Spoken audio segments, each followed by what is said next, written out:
सत्संगत जी, प्यार से कहना धन निरंकार जी। जहाँ ये संदेश एक परमपिता परमात्मा को जानकर जीवन में हर पल के लिए बसाने का हर किसी ने अपने अपने तरीकों से दिया, चाहे कविता रूप, गीत रूप, स्पीच रूप, और हर किसी ने भाव ऐसे ही प्रकट किए कि एक इंसान और दूसरे इंसान के बीच ये करीबी आए प्यार बना रहे, आदर सत्कार के भाव, विनम्र दिल रहे, एक हर किसी को अपना बनाने वाली भावना रहे, संसार में सेवा भाव रहे। कैसे ये संदेश सिर्फ आज के नहीं, ये हमेशा से संतों के रहे। और ये आत्ममंथन का विषय, ये अपने भीतर जाते रहने की ये जो बात है, वो सिर्फ बात नहीं, ये अवस्था, हर पल खुद को ये सेल्फ करेक्शन मोड पे डालने की बात। हमेशा से जो परोपकारी हृदय रहा संतों का, आज भी वैसा ही, कि किसी के वजह से खुद के मन को हमने इकट्ठा नहीं करना। हर किसी को एक उनकी गलती अगर हमें लगता है कि है, फिर भी माफ़ कर देने वाली बात। कैसे हमेशा एक संतों ने बैलेंस की बात की है जीवन में, कि एक मध्य मार्ग भी जो हम सुनते हैं कि एक एक्सट्रीमिटी की नहीं, एक बैलेंस की बात, कि ये संतुलन बना रहे, किसी भी तरफ हम इतने ज़्यादा एक एक्सट्रीम ना हो जाएं कि सिर्फ और सिर्फ इस एक पहलू को ही पकड़ के बैठें। एक जीवन की हम रोज़मर्रा पे अगर नज़र भी डालें तो चाहे कोई भी बात हो,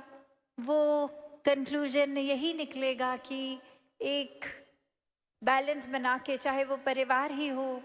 कि परिवार में एक हर एक के स्वभाव कितने अलग होते हैं, तो वो एक बैलेंस कितना ज़रूरी हो जाता है बनाना। वरना तो सिर्फ एक के मुताबिक ही चलेंगे तो बाकी परिवार में सबके मन में वो उदासी आ जाएगी। तो कैसे कभी अपनी बात को पीछे रख के दूसरे की माननी, और कभी सामने वाला अपनी बात अपनी को पीछे करके दूसरे को प्राथमिकता देता है। उसी से ये बैलेंस प्रदर्शनी में भी, इधर जिन्होंने अभी देखा या देखेंगे, तो एक मॉडल भी जहाँ रस्सी पे एक इंसान इस तरह चल रहा है, और हमें पता है कि कितनी पतली होती है वो रोप वॉकर्स की रस्सी, और एक वो तरीका, एक टेक्निक उनकी, जिससे वो एक आसपास चाहे कोई सपोर्ट ना भी हो तो भी वो नहीं गिरते, और ये बैलेंस बनाकर चलते रहते हैं इतनी पतली सी जगह पे भी। तो वही जीवन के हर पल में है, जिन्होंने सांसारिक दुनिया में रहकर भी एक स्पिरिचुअलिटी के साथ बैलेंस बना के रखा, हर पर स्पिरिचुअलिटी को डाला।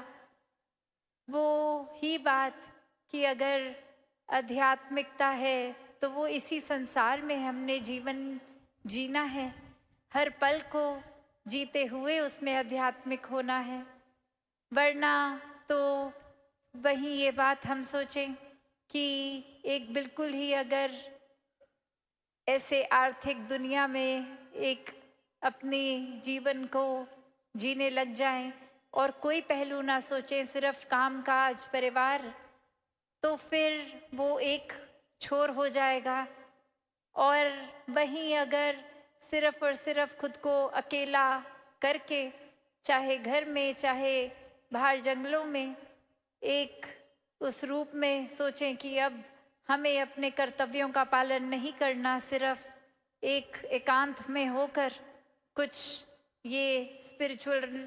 पहलू को ही मजबूत करना है, वो दूसरा छोर हो गया। तो ये दोनों छोर में से सही क्या सही वही बैलेंस कि कैसे एक जीवन को जीना भी है, कर्तव्यों को भी पूरा करना है, और हर पल में कर्तव्य पूरे करते करते वो एक भाव कि ये निराकार हर पल में मौजूद है, ये एकत्व करके निराकार से फिर जैसे दासी अक्सर कहती है कि वो हर पल का काम काम नहीं, वो भी सेवा बन जाता है, क्योंकि हर पल में ही निराकार शामिल है। तो कुछ काम हम उस तरह फिर नहीं कर रहे, ना हम एक अपना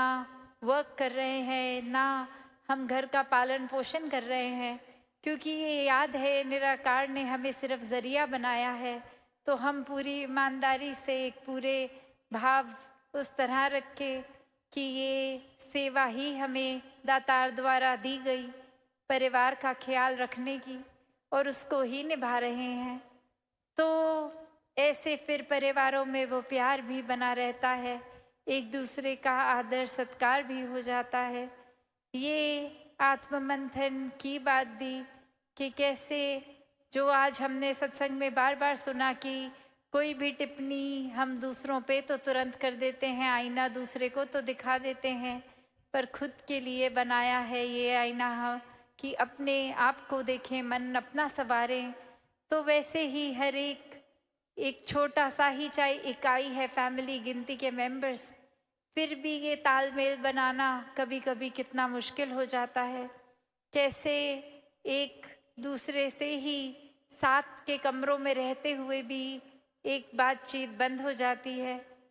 कैसे एक आदर सम्मान खो बैठते हैं। तो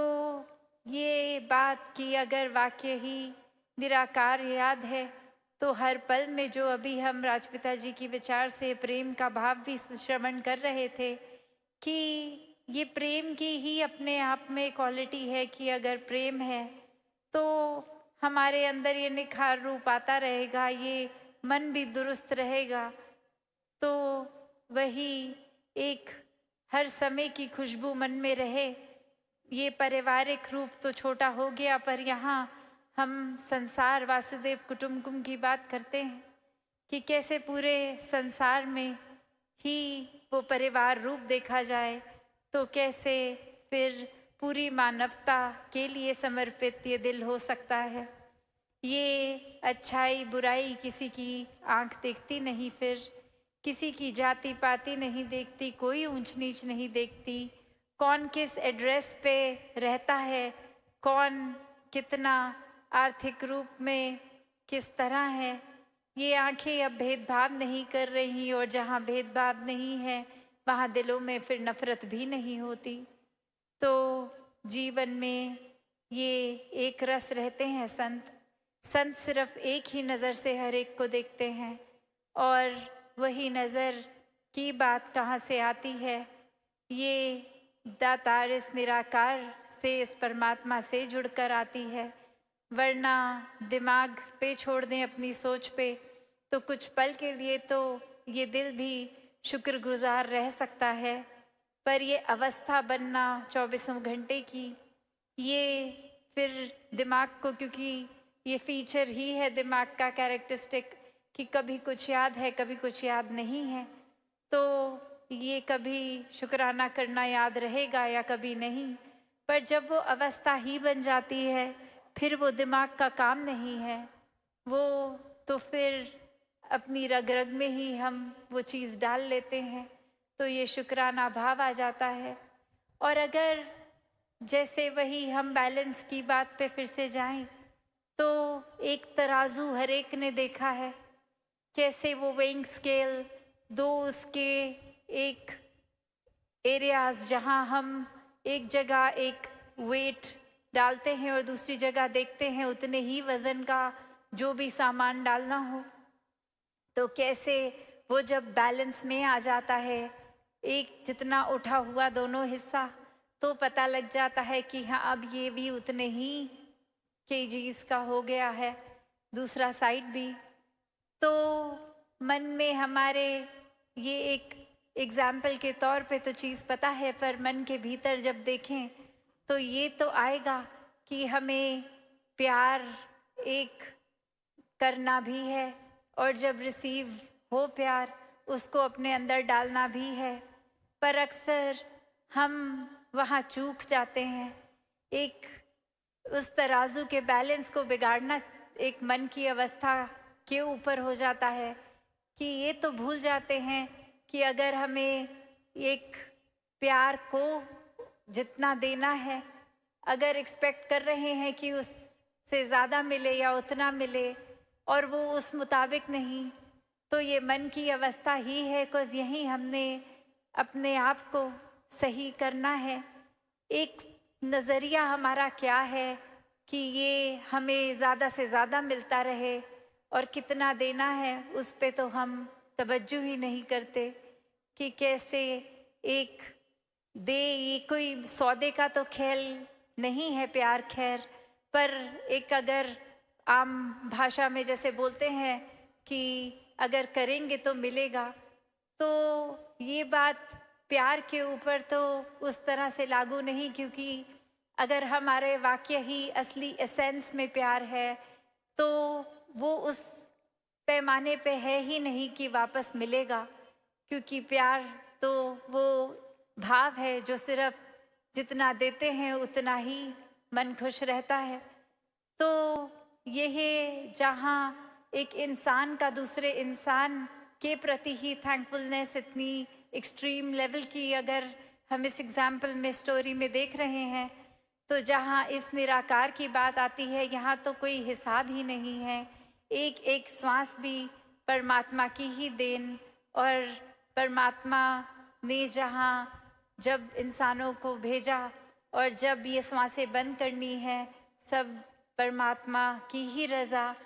तो इतनी इस जीवन के दौरान हर पल में कितना कुछ मिल रहा है। बेशक बीच में कभी किसी एपिसोड को हम अपने मुताबिक एक डिस्टर्बेंस की तरह देखते हैं, अनप्लेजेंट एक्सपीरियंस देखते हैं, पर ये निराकार ऐसा किसी को कुछ नहीं दे रहा जो उसके हित के लिए ना हो। तो नज़रिया यहाँ अपना ही बदलना है कि ये हमेशा कंप्लेंस करना नहीं, ये थैंकफुलनेस लानी है। अभी एक थैंक्स गिविंग डे की भी बात आती है, जैसे कि पूरे साल में अभी हम उसका एक तरीका कि ये मन में निराकार के प्रति एक शुक्राना भाव, तो क्यों ना हर दिन ऐसे ही मनाया जाए कि ये शिकवे, ये कितनी चीज़ें जो हमारे मुताबिक नहीं, हमें पसंद नहीं, ऐसा कुछ हो रहा है, तो वो शिकवे करने की बजाय शुक्राना किया जाए। हमेशा हर पल में ये कोई नज़रिया ऐसा बना लें कि अगर कोई चीज़ हमें बुरी से बुरी भी लग रही है तो उसमें से भी कुछ अच्छा उठा लें। और हमेशा अगर हम सोचें भी कि हमें जो कोई अगर ऐसी चीज़ है जो बिल्कुल पसंद नहीं, तो वो उसकी भी गहराई में जाएंगे, तो ऐसा कुछ नहीं है कि जिसमें से एक भी क्वालिटी नहीं छांट सकते।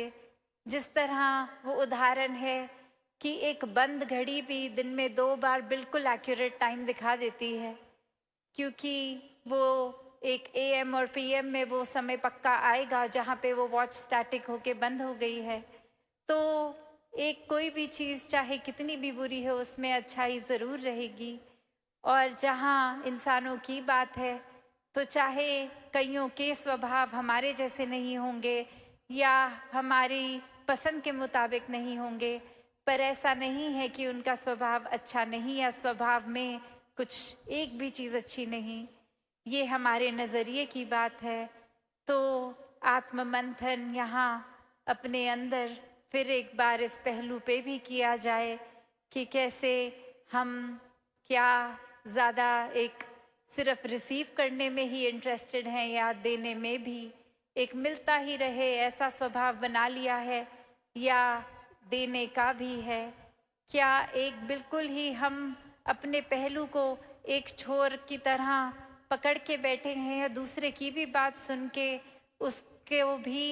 एक अकोमोडेट करते हैं अपने जीवन में, या फिर एक सिर्फ और सिर्फ नज़रिया बना लेते हैं। तो और अधिक टाइम ना लेते हुए जहाँ कल भी दासी को अपने मन के भाव आपके समक्ष रखने का मौका मिलेगा, इन्हीं शब्दों से आपसे आज्ञा लेगी। साथ संगत जी, धन निरंकार जी।